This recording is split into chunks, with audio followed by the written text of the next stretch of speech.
que nós temos um culto para as crianças de 1 a 9 anos, lá no departamento infantil. Então, se você está com a sua criança aí, ela tem um culto preparado para ela, não é? Temos também o Next, né? Next Play, lá para de 10 a 12 anos, lá no primeiro andar. Amém? Amém? Amém. Abra sua Bíblia na primeira carta de Pedro, capítulo 1. Segura aí um pouquinho, daqui a pouco eu digo o versículo. Amém? Meus amados irmãos, nós servimos a um Deus que é poderoso. A palavra do homem não é uma palavra nova. A palavra é nova porque o Espírito Santo faz com que essa palavra seja viva. Quando a gente lê a Bíblia, você pode ter lido a Bíblia centenas de vezes.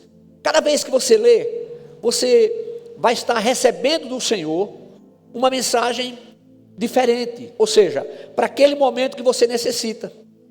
É por isso que essa letra é viva, é diferente de um livro de história, é diferente de qualquer outro livro. A Bíblia é o livro dos livros. Então, nós encontramos nas Sagradas Escrituras todas as diretrizes para que a nossa vida seja vivida de maneira agradável a Deus. Aí alguém que não conhece diz assim: mas pastor, como posso viver de maneira agradável a Deus e não a mim? Meus irmãos, nós só somos plenamente satisfeitos. E esse plenamente satisfeito não significa perfeição, não significa o absoluto, porque nós não conseguimos o absoluto, somente o Senhor. Significa que nós recebemos não somente da sua paz, mas recebemos também da satisfação que Ele nos dá. É a presença do Espírito Santo. Então, essa presença faz toda a diferença. Essa presença não é porque eu estou dizendo que Ele é presente. Essa presença não é porque eu estou falando aqui, não. É porque a Bíblia diz, é o Senhor quem diz. E Ele opera em todas as vidas. As bênçãos do Senhor estão disponíveis, não é? Disponíveis. E muitas vezes falta o que se falou hoje pela manhã, o que falta é a ação. Você pode ter o carro pode estar com combustível, a chave na ignição, né? Mas se você não virar a chave, o carro não vai sair do lugar. E os carros que não tem mais, precisa de ignição, se você não tiver com a chave no bolso, estiver ali perto, ele não vai pegar. Então o que muitas vezes nós precisamos é, diante do Senhor, abrir o nosso coração, deixar que Ele opere na nossa vida. E quando eu falo deixar que Ele opere, eu preciso sempre ratificar de que esse operar não significa uma vida de facilidades, não significa uma vida de só vitórias, porque às vezes eu escuto assim: só bênção, é só vitórias. Não, irmãos, não é só bênção e só vitórias, não. Existem as aflições, nem sempre conseguimos aquilo que queremos, porque nós não sabemos de nada, nós planejamos, queremos fazer o melhor, queremos que os nossos filhos tenham uma vida melhor do que a nossa, isso é natural, queremos que eles desfrutem da vida de uma forma ainda mais agradável. Isso só é possível acontecer quando nós estamos em Cristo. Amém? Eu não estou falando quando a gente está na igreja, quando a gente está na religião, estou falando quando estamos em Cristo. Nós sabemos perfeitamente, através da palavra, que Deus não procura religiosos. Não. Deus procura adoradores que o adorem em espírito e em verdade. Então a nossa vida, ela precisa estar disponível para o Senhor. Mas é um disponível que não é apenas uma declaração, mas tem que ser uma realidade, vivida a cada dia. Nós não somos perfeitos, o único perfeito foi Jesus Cristo, o homem. É por isso que a Bíblia diz, olhando para a frente e para o alto, para Jesus, que é o autor e consumador da nossa fé. É Jesus, é Ele. Então, uma vida sem Cristo é uma vida vazia. O vazio existencial, o nosso vazio existencial, ele estava sendo realidade até o momento a gente ter um encontro real com Cristo. É por isso que as pessoas lá fora já não sabem dizer, mas como é que aquele povo maluco, povo que está tudo em situação isso, e o povo está lá levantando as mãos, pulando, alegre, celebrando. É a presença do Senhor, amém? É a presença do Senhor que faz isso. Não é algo que nós estamos fazendo, mas que fazemos porque o Espírito de Deus passa a ter liberdade na nossa vida. Então nós temos o quê?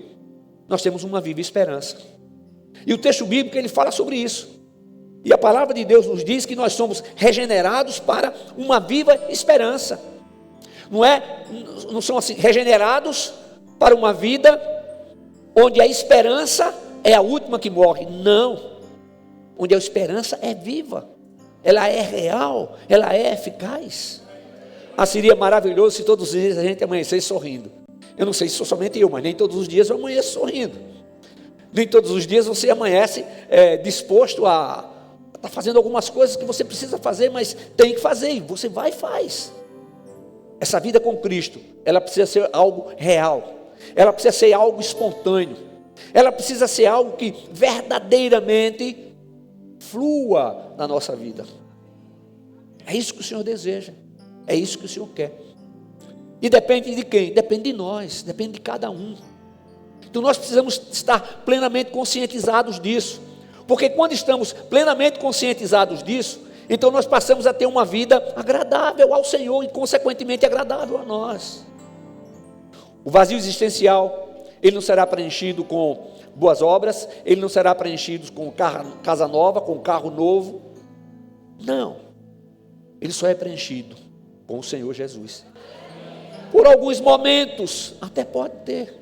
E aí o Espírito de Deus nos faz entender que a sua palavra é viva, que essa palavra é vida, ela é eficaz. O Espírito de Deus nos faz entender que a Bíblia não é, nunca foi e jamais será um livro religioso, mas é a palavra de Deus. É por isso que tantas e quantas vezes na história quiseram destruir a Bíblia, mas não conseguiram. Eu tenho o meu primeiro pastor, não é?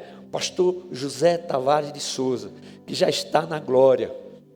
Ele, antes de ter um encontro com Cristo, um encontro real, ele foi padre. E naquela época, tomava as Bíblias das pessoas e queimavam. Ele comandou a queima de muitas Bíblias, ele contava isso. Mas a partir do momento que ele vai ter esse encontro com Cristo, um encontro real, quando percebe que não é a religião, que não é ser um religioso, mas ser um verdadeiro adorador, ele mudou. Foi o nosso pastor. Foi pastor da primeira igreja durante 50 anos. Durante 2 anos como pastor, pastor auxiliar, vou dar esse termo, não era esse termo que usava, e 48 anos como pastor titular, como pastor líder da primeira igreja. Então, meus amados irmãos, é isso que a gente aprende, é isso que a Bíblia diz. Então, eu quero trazer uma palavra para você, que fala dessa esperança que é viva, dessa esperança que é real, dessa esperança que nos faz entender que o dia de amanhã não nos trará medo. Seremos prudentes, sim, a palavra nos ensina que devemos ser prudentes, devemos ser cuidadosos, mas nós devemos lançar sobre o Senhor toda a nossa ansiedade, toda a nossa dificuldade, amém? Então vamos ao texto bíblico, 1 de Pedro 1, 3 a 5, estou usando a versão Almeida, século 21, amém? O telão vai estar aparecendo o texto. Bendito seja o Deus e Pai de nosso Senhor Jesus Cristo, que nos regenerou para uma viva esperança, segundo a sua grande misericórdia, pela ressurreição de Jesus Cristo dentre os mortos, para uma esperança que não perece, não se contamina, nem se altera, reservada nos céus para vós, que sois protegidos pelo poder de Deus, mediante a fé, para a salvação preparada para se revelar no último dia. Amém? Glórias a Deus. Então, é na palavra de Deus que nós encontramos os ensinamentos para a busca da santificação. Quando a gente declara Jesus como Senhor e Salvador, vocês sabem disso, imediatamente nós somos o quê? Justificados. E a busca da santificação, ela passa a ocorrer quando entregamos a nossa vida e o Espírito de Deus passa a habitar em nós. Pastor, depois que a gente aceita Jesus, recebe a Jesus, o Espírito Santo passa a habitar em nós depois de quanto tempo? De acordo com a palavra, imediatamente. Tchá, pá, agora. É importante lembrar que o Senhor nos recebe do jeito que estamos. Mas uma vez em Cristo, não podemos continuar da maneira como estávamos, da maneira como vivíamos. A presença do Espírito de Deus faz com que vivamos de uma maneira diferente. E isso abrange tudo. Abrange a família. O amor à família. Ô irmão, irmã, Deus coloca amor, não existe mais amor. Deus coloca entendimento onde não existe mais entendimento. Deus coloca atração onde não existe mais atração. Ele faz tudo. É preciso que a gente abra o coração e diga: Senhor, eu quero. Senhor, eu quero viver conforme os teus planos e propósitos para a minha vida. Quantas vezes nós planejamos alguma coisa, e eu disse há pouco, que não é só vitórias, não são só vitórias. Não, são bênçãos, sim, são bênçãos. Bênçãos incontáveis. E diante das dificuldades, o Senhor transforma aquilo em aprendizado. Ele nos fortalece para que possamos enfrentar as demais lutas, não é? Porque a vida é assim. É como no mar que está muito forte, né? Muitas ondas, e a pessoa vai querer entrar, então vem uma onda, bate, derruba, vai levantando, vem outra. Mas a grande diferença é que diante de todas essas dificuldades, o Senhor faz com que a gente respire. Ou Ele vai nos levantar sobre as ondas, ou Ele vai nos dar um canudinho para a gente respirar acima das ondas. Mas uma coisa é certa, continuaremos respirando. Então esse texto que nós acabamos de ler, ele tem como título: Ação de graças pela esperança da salvação. Ah, irmãos, como nós precisamos render graças ao Senhor. Eu sinto no meu coração uma necessidade grande de, em tudo, estar rendendo graças ao Senhor. A gente não vai render graças pela situação, mas, Senhor, eu rendo graças ao Senhor, porque apesar da situação, apesar da circunstância, apesar das adversidades, o Senhor permanece conosco. É a palavra de Jesus, quando Ele diz: Eis que estou convosco todos os dias, até a consumação do século. Então nós temos motivos para, mesmo diante das dúvidas, mesmo diante das interrogações da vida, nós temos mais do que razões para continuarmos com o nosso olhar fixo em Cristo, para continuarmos andando, olhando para frente, para o alto, a caminho da nova Jerusalém celestial. É isso, irmãos. Agora, eu continuo insistindo no que a palavra nos ensina. Eu tenho que ensinar, eu tenho que falar sempre. Nós não podemos esquecer que a santificação, obediência e submissão ao Espírito Santo, elas estão juntas. Olha, irmãos, não é possível separar. Eu sou submisso, eu busco a santificação, mas a obediência não tem que ser os três. Pastor, então, já que eu não sou perfeito, eu não vou conseguir. Claro, e mais do que você, Deus sabe que você não é perfeito, que eu não sou, que nós não somos perfeitos. Mas Ele nos dá todas as condições para que possamos exercer a obediência, a submissão, a santificação, a obediência e a submissão na presença dEle, com sinceridade de coração. Deus não aceita nada que não venha do nosso coração. Eu vou fazer, eu vou levantar minhas mãos, porque todo mundo levanta, eu vou pular, eu vou estar no efeito pipoca, tchuc. Não é isso que muda. O que muda é a presença do Espírito de Deus. E essa presença, a gente permitindo, por quê? Porque Ele não é Deus, Ele tem todo o poder, mas Ele respeita, porque Ele nos deu livre arbítrio. Então, se nós damos completa liberdade, Ele vai agir, Ele vai operar, e esse agir, esse operar de Deus vai ocorrer até o nosso último suspiro, amém? Então, irmãos, a salvação é obra exclusiva de Deus, é obra exclusiva de Deus.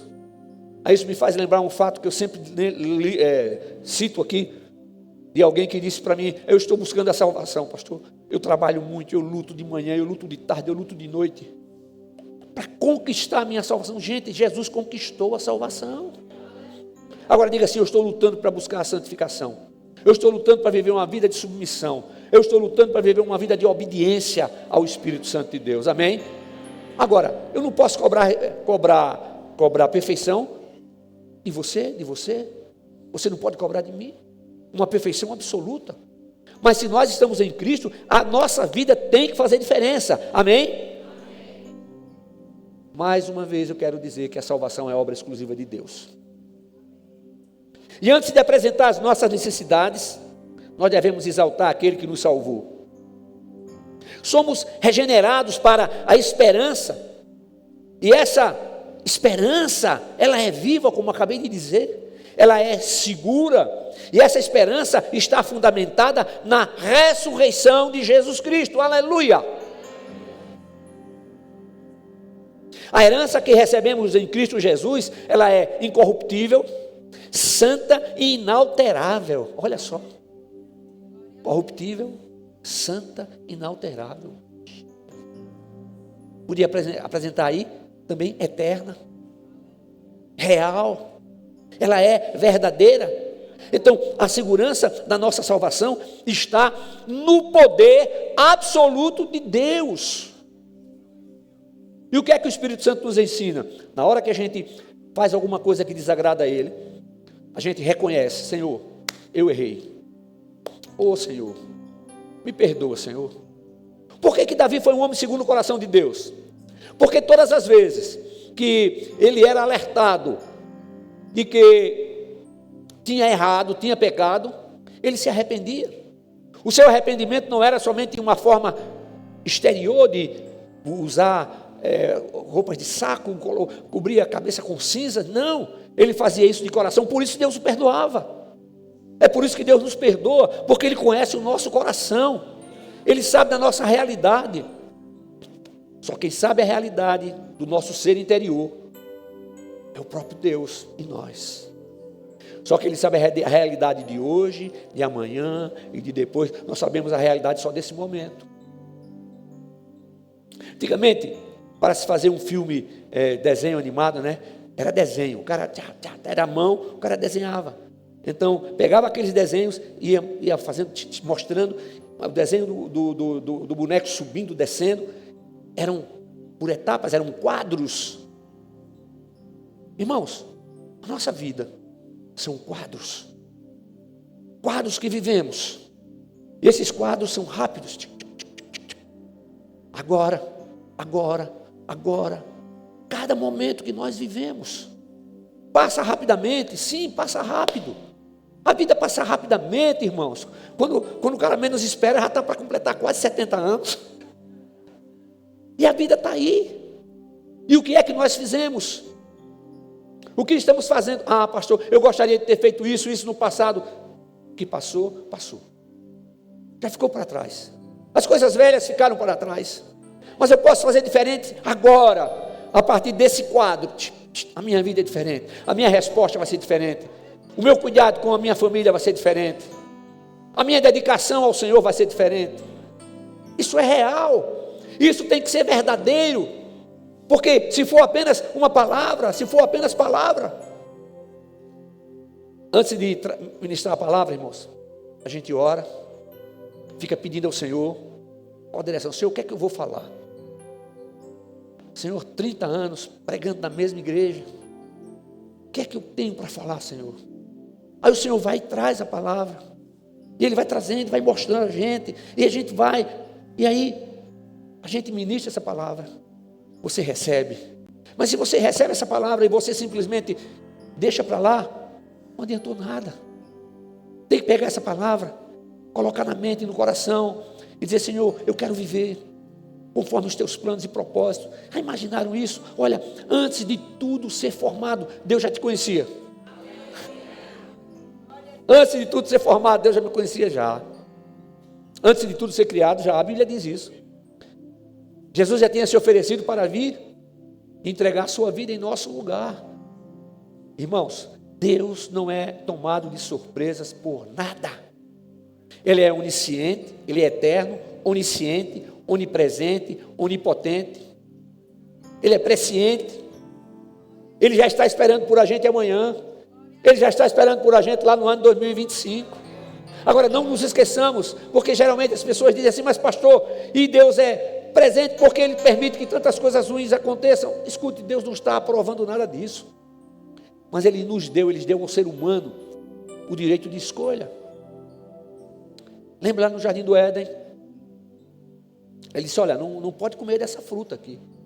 Porque no dia que vocês comerem, vocês vão ter conhecimento do bem e do mal e vocês morrerão. Qual foi a opção do primeiro Adão? Desobedecer. E a opção do segundo Adão, que é Cristo? Obedecer. O primeiro, alma vivente. O último, Jesus Cristo, espírito vivificante. Ele não foi o segundo, Jesus, porque dizer que Jesus foi o segundo é admitir a existência de um terceiro, de um quarto, de um quinto, não, absolutamente. Aí eu faço a seguinte pergunta que você já conhece muito bem: como é que você está vivendo? Você responde na sua mente e no seu coração. Nós estamos iniciando uma nova semana. Como você pretende viver? Da mesma maneira que você viveu a semana passada?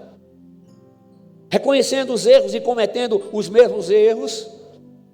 Ou dizendo para o Senhor assim, Senhor, por mim, eu não tenho forças. Mas Senhor, o Teu Espírito Santo está presente. Então Senhor, a Tua palavra diz que não vem sobre nós absolutamente nada do que possamos suportar. Consequentemente, não vem nada que não possamos vencer em Teu nome. Então Pai, em nome de Jesus, me ajuda. Senhor, eu quero fazer a minha parte. Porque às vezes as pessoas dizem assim, eu vou clamar ao Senhor, tá? Cruza os braços, vai para a rede. Para não ficar na rede, está lá a aguinha de coco de lado, não. O que é que eu tenho que fazer? O que é que eu tenho que fazer para que Jesus reine na minha vida? O que é que eu tenho que fazer para que essa esperança viva seja uma realidade? 1 de Pedro 5,7 não está aí no texto que eu dei, mas ele diz assim, lançai sobre ele toda a vossa ansiedade, porque ele tem cuidado de vós. Quando você vai para os escritos mais antigos, diz assim, lançai sobre ele tudo aquilo que está te enforcando. Me enforcando. Eu não sei você, mas quando eu estou muito preocupado com muita coisa, a respiração fica curta. Respiração curta. Epa, o que é que está acontecendo aí? Lança sobre o Senhor. É um exercício de fé. Irmãos, nós somos desafiados todos os dias, em todos os instantes, para que tenhamos uma vida onde essa fé seja aplicada no nosso viver diário, onde essa fé seja uma realidade na nossa vida. Aleluia. Agora, a salvação preparada por Deus, ela somente é alcançada em Jesus Cristo. Eu quero ler um texto que você conhece muito bem. Está lá no Evangelho de João, capítulo 3, versículos 16 a 18 e 36. Porque Deus amou o mundo, porque Deus tanto amou o mundo, que deu o seu Filho unigênito, para que todo aquele que nele crê não pereça, mas tenha a vida eterna. Pois Deus enviou o seu Filho ao mundo, não para que julgasse o mundo, mas para que o mundo fosse salvo por meio dele. Quem nele crê não é condenado, mas quem não crê já está condenado, pois não crê no nome do Filho unigênito de Deus. Versículo 36. Quem crê no Filho tem a vida eterna. Quem, porém, mantém-se em desobediência ao Filho, não verá a vida, mas sobre ele permanece a ira de Deus. Eu entendo que a clareza do texto não necessita de maiores explicações. O crer significa aceitar, reconhecer e seguir os ensinamentos de Cristo. É isso. É isso que significa o crer. É isso. Jesus diz o quê? Que o jugo dele é, e o fardo é leve. O jugo dele é suave e o fardo é leve. E a presença do Senhor não é somente para dizer eu estou presente, mas é para agir em nossa vida. Aleluia. Então, imediatamente após a declaração de Jesus Cristo como Senhor único e suficiente Salvador, a pessoa é justificada e tem início o processo de regeneração.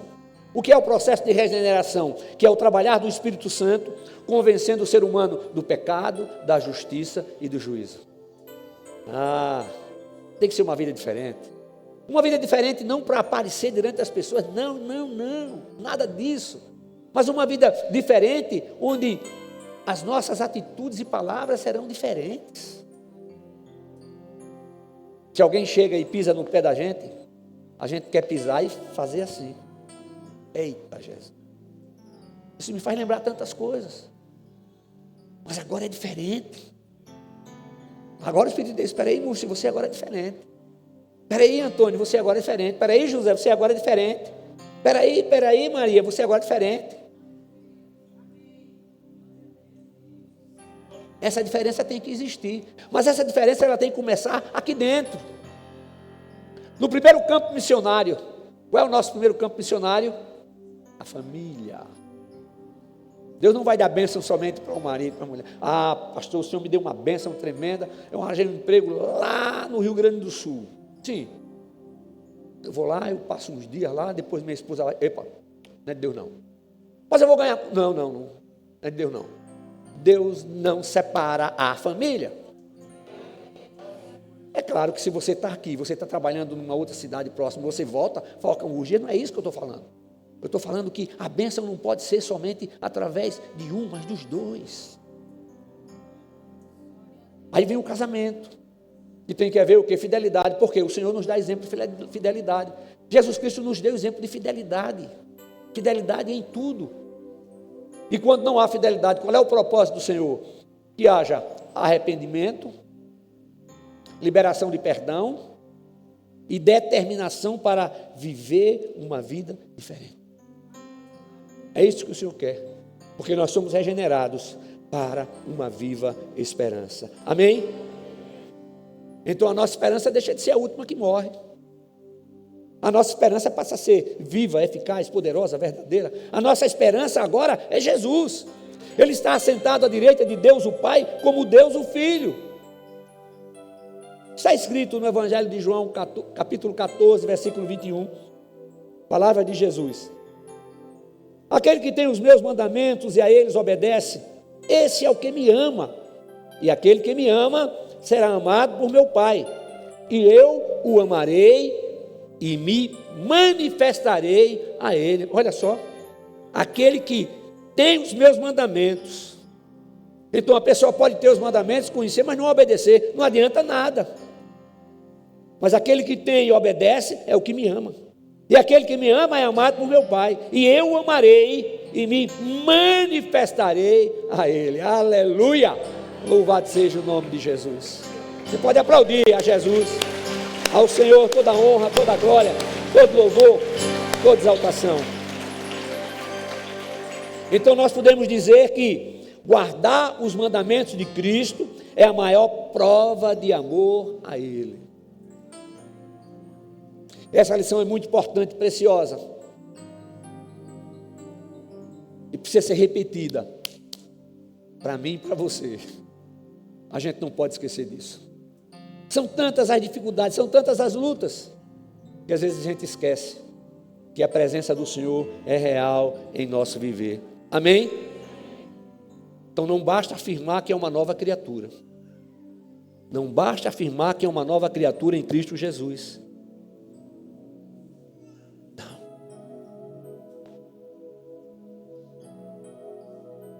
É preciso ter uma vida que seja vivida conforme os princípios do Senhor. Então, nós precisamos estar aceitando, apoiando, incentivando as práticas que vêm do Senhor através da sua palavra. Eu sou uma nova criatura, tá? Amém. Mas a nova criatura vive diferente. A nova criatura, ela continua sendo pecadora, mas ela não consegue mais viver na prática do pecado, porque a presença do Senhor faz diferença. Aí eu pergunto, e como sempre a pergunta é: você responde só aí na sua mente, no seu coração. Você que é casado, como é que você tem tratado o seu cônjuge? Aí eu estou dizendo como é marido você tem tratado sua mulher, como é mulher que você tem tratado seu marido. Pais, como vocês têm tratado seus filhos? Filhos, como é que vocês têm tratado seus pais?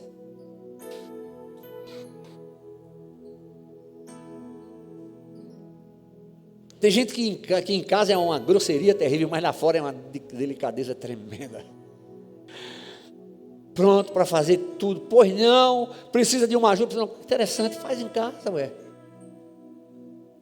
Pede para ajudar em casa. Olha, eu venho de uma época onde o homem não entrava na cozinha. Não podia entrar não. Na nossa região. Podia entrar, não, você não tem que fazer nada aqui. Eu entrava para beliscar. Chegava lá em casa, uma pessoa que ficou lá em nossa casa por 53 anos. Ela está com o Senhor, a Luzia.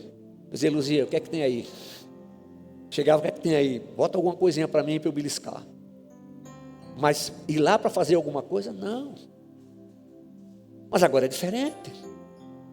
Agora é diferente? Eu vejo os meus netos, eles se viram lá, né? Na mais está viajando, eu me viro lá, eu faço uma coisa. Olha, eu tenho uma coisa que eu faço que ninguém faz igual. Por melhor cozinheiro que você seja. O que é, pastor? Ovo cozido. Glória a Deus, aleluia. Louvado seja o nome de Jesus. Então, nós somos regenerados para uma viva esperança. E essa viva esperança é Cristo. Nós somos salvos pela graça de Deus mediante a fé. E isso não vem de nenhum ser humano. E também não vem das obras, para que ninguém se glorie. Então a fé no Senhor Jesus deve estar sempre acompanhada da obediência à vontade dEle. Irmãos, obediência.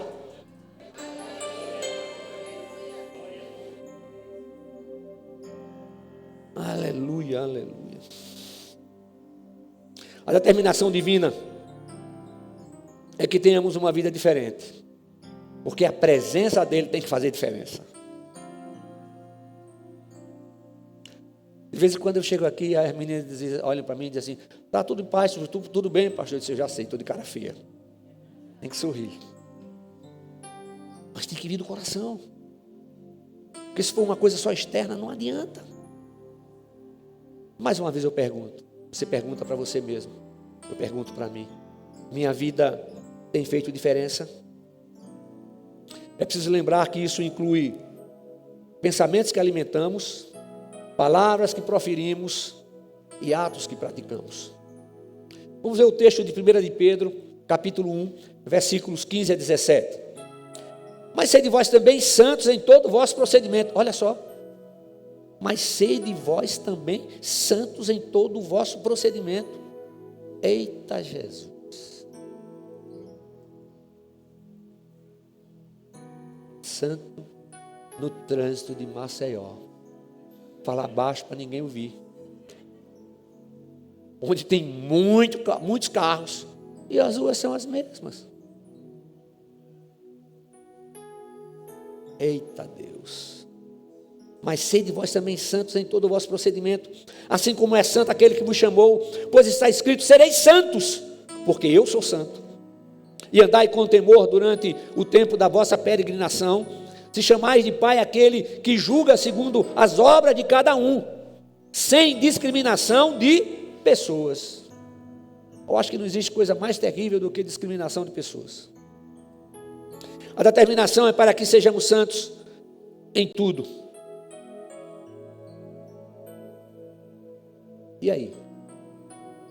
Aí eu pergunto para mim, você pergunta para você, será que a minha vida está sendo agradável ao Senhor? Olha, irmãos, a maior preocupação minha, o cuidado, é de transmitir essa palavra para você. Mas eu tenho que transmitir aquilo que eu vivo. E isso não é fácil. Mas se a gente se coloca diante do Senhor, Ele faz. Você sabe que não existe nada melhor do que alguém olhar assim e dizer assim, está vendo aquela pessoa que vai passando ali, está vendo aquele homem ali, aquele José, aquilo é um homem de Deus, está vendo aquela Maria que vai passando ali, aquilo é uma mulher de Deus, aquela é uma mulher de Deus. Agora, se nós estamos em Cristo, nós somos convocados a ter reverência ao Senhor. Deus é Pai, mas também é juiz. Deus não tem filhos favoritos. Mais uma vez, Deus não tem filhos favoritos. Todos nós vamos comparecer perante o tribunal de Deus para prestarmos conta da nossa vida. Agora, intimidade com Deus não anula responsabilidade. O critério de justiça divino é igual para todos. Não há imunidade. Deus não inocenta o culpado. Temer a Deus é amá-lo com respeito. Não é uma sensação de medo do castigo. O pecado é abominável aos olhos de Deus. O pecado traz consequências trágicas nas vidas das pessoas. Mas está escrito que Deus ama o pecador, mas abomina o pecado. Olha que coisa. Ele faz diferença entre a nossa vida, o nosso ser e o nosso pecado. É por isso que Ele levou os nossos pecados lá há mais de 2000 anos ali no Calvário. Aleluia. Em Cristo nós somos regenerados para uma viva esperança. Então a gente precisa aprender, colocar diante dele quais os planos de propósito que Ele tem para conosco. Você quer saber por que você está vivo? Nós estamos vivos porque Deus tem propósitos na nossa vida. Aleluia! E quem já está com Ele, Ele o chamou. Vai chegar o nosso dia também. Na realidade eu quero ser arrebatado. Você perdeu uma boa oportunidade de dizer também, e eu também. Oh Deus. Mas ou sendo arrebatado ou sendo chamado, estaremos face a face com o Senhor. Por quê? Porque uma vez em Cristo, a nossa vida muda. E ela muda para melhor. Ela muda para que a gente viva na presença dEle, disponível e determinado a fazer a sua vontade. Sendo viva a nossa esperança, então não vamos temer o dia de amanhã. Por que temerei o amanhã? Mas as coisas estão aí, pastor, você não está acompanhando não, você não está vendo notícia não. Foi hoje, não sei se foi hoje, se foi ontem. Não, foi hoje que alguém perguntou para mim, e as coisas como é que estão aí, né, pastor? O negócio não está, as coisas estão difíceis. Eu digo, qual das coisas? Ele disse, a guerra lá em Israel. Sim, qual é a novidade? A palavra de Deus nos diz que isso vai acontecer. São sinais para a igreja, para que a igreja possa despertar, para a igreja possa acordar, para que a igreja possa deixar as coisas do passado para trás, fixar o olhar em Cristo e ter a firme convicção de que Ele levou sobre si as dores, as nossas transgressões, os nossos pecados, as nossas decepções. Eu tenho dito para você o que a Bíblia diz. E a Bíblia diz que é para amar os inimigos. Eita! E orar por aqueles que nos perseguem. Eita, Deus do céu! Olha, amar os inimigos. Jesus da glória.